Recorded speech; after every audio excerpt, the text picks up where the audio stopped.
আমাদের যে গ্রন্থটি আমি দুঃখকে রাখিনি দরজার উপাসে অপেক্ষায়, কবি মাসুদা আন্নাহার, তার এই গ্রন্থটি আমরা উন্মোচন হবে আপনার সামনে।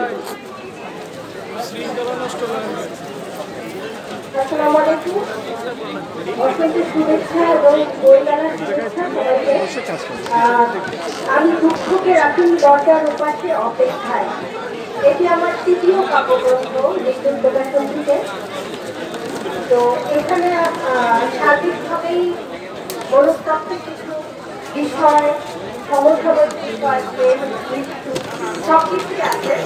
আসলে কি কবিতার বই পড়ে না দেখলে, শুনে না দেখলে আসলে বোঝা যায় না। ইদানিং সবাইকে বলে যে কবিতা লেখা হচ্ছে না, কবিতা ভালো লাগে না, তাই শোনা যায়। আমার মনে হয় ইদানিং কবিতা শুনে আপনারাই কত এগিয়ে যাচ্ছে, না হলে আসবেও না। যখন গুণীর কদর হবে বা সাহিত্যের সমালোচনা হবে তখনই আসলে বা উৎসাহ পাবে, তখনই দেখা যাবে যে অনেক অনেক কবি সাহিত্য উঠে আসছে। কেননা অনেকে হতাশার থেকেই কবিতা বন্ধ করে লেখা, বাট আমি সেটা চাই না। আমি চাই আজকে আমার প্রকাশকগণ আজকের নতুন নতুনটা সৃষ্টিতে থাকুন, যেন তারা বলতে পারেন যে না, আমরা আন্দোলনের বই প্রকাশ করে ক্ষতিগ্রস্ত হইনি। সামনে আমি এমনি